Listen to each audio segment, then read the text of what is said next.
So a short time ago, I wrote a little essay about what it means to be expelled from the Garden of Eden, and why we have this innate and very strong drive to get back to the garden, and a little bit about Genesis. And I wrote it in sort of a flowery, kind of a poetic style. And I thought maybe I could clean it up a little bit by just being a little bit more direct and just talking about what I was trying to get across in those more flowery language.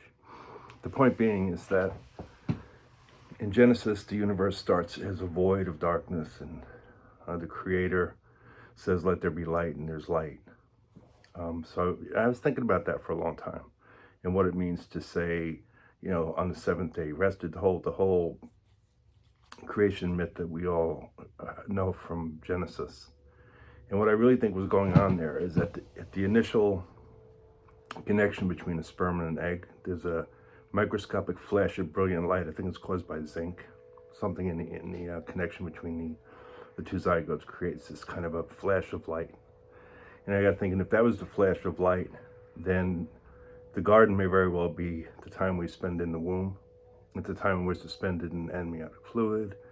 All our needs are met. We float delicately and calmly in a serene pool of liquid love.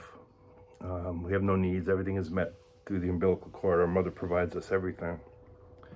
And then we grow, we begin to develop, and at a moment in time we're ejected from this place, this warm, loving place. And to me, that's the expulsion from the Garden of Eden into this real world, or whatever we call this real world. And we go from this beautiful, peaceful, loving, kind place to somewhere really kind of cold and hard. We're forced to all of a sudden breathe, fight for our first breath, slapped by a doctor, wrapped in some tight cloth, separate from our mother for the moment. We regain a connection to our mother through her breastfeeding and that kind of thing, but it's still sort of external. So what I believe happens in that moment is that we shift from the great mother, the mother of all our time in the womb, is our feeling of mother. It's a time when there's no words to describe anything. We haven't developed that part of ourselves yet. So we don't speak to our own mind. We don't create words. We don't create definition. Everything is expressed through a feeling. So we come out onto this different world. It's cold. Our shift from our mother and ourselves being one shifts to an external, godlike person, the Father maybe, in heaven somewhere distant from us, that still is caring and loving, but somehow is apart from us rather than a part of us. And that's a great shift. And then we begin to dealing with life that we see ourselves as a separate entity, struggling through life, being supported by our God figures, our parents, a huge giant man, a huge giant woman, supporting us as we develop. And we begin to need to express a lot more concrete concepts because there's so much else out here. The world of the 10,000 things is out here, when everything needs to be defined and classified, categorized, stored in our minds, stored in our perception. We begin to develop these basic language skills, and that goes on for quite a time. Initially it's really simple, da, mama, this, that, and the other thing. But then when we develop language, a funny thing happens in our mind is we begin to interpret everything in terms of language. Even our own thoughts are told to us by some magical internal being, the I, who kind of watches us and narrates our life for us. And everything becomes words. We define everything. This is this, that is that, there's light, there's sky, there's this, there's that. And we begin to see things in sort of a polar, dualistic sort of a way, where we have opposites because our brain needs to use definition. So it knows what hot, say it knows what hot is, and it must assume what cold is. It knows cold, it knows hot. There's an allowance for a grayness between opposites, but ideally we don't like that gray area as much as we do the definite yes, the definite no. So once we have language, our ability to interpret feeling is dramatically reduced. But internally, we have these a year of intense feeling, intense understanding of the universe through our feeling, our nonverbal expression. And this creates kind of a deep longing in us to return to that state. The idea of going back to the garden, returning to the womb, to the embrace of the Great Mother. And this desire can't be met with words because there's no words to really express that deep connection that we have with those feelings. So we're kind of like lost. We're in a world of things where we see ourselves apart from everything, wandering around, engaging with life, but at the same time separate from everything around us. And internally, we have this desire to be one again.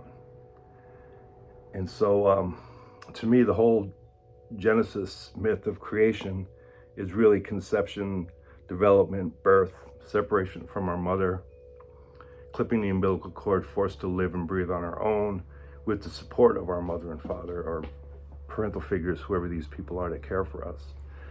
And initially, when we're very little, they seem like giants. We reach up, we say, pick me up, pick me up. And when I see a lot of adults in various churches, they have the same thing. They pray with their hands uplifted to this God up high. And I think that's kind of a leftover from being a toddler and seeing gods as these giants when they're really our parents. So there's this strange thing that happens where our early myths become our truths. But those truths don't get us back to that place where we want to be, which is one with everything. So it's important that at some point you acknowledge that we all want to be back there. And the way to get back there is not through words. You have to abandon language. When you look at a lot of spiritual practice, it's in silence, or it's in chanting, or it's in non-verbal words, it's sounds, it's light, it's other things.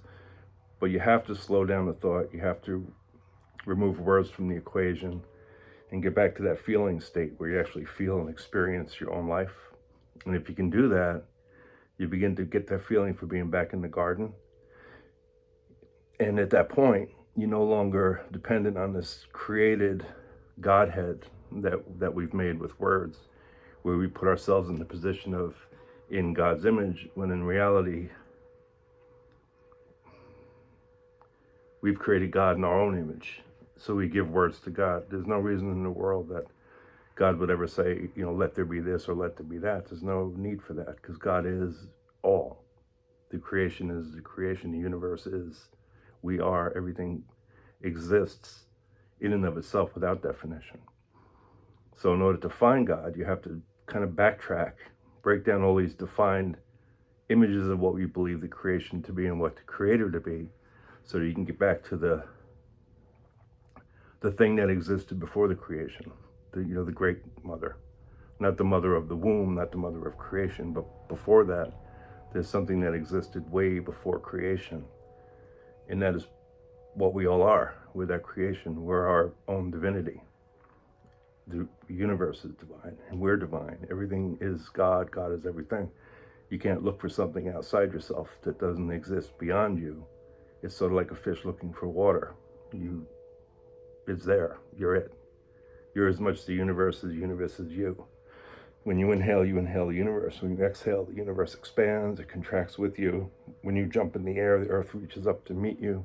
We're all in this thing as one. And the way to find that oneness again is to abandon language and to realize that so much of you existed prior to that. And there's so much more that's available to you if you can get back to that. So I'm hoping that kind of clarified the poetic view of creation. All right, thanks for listening.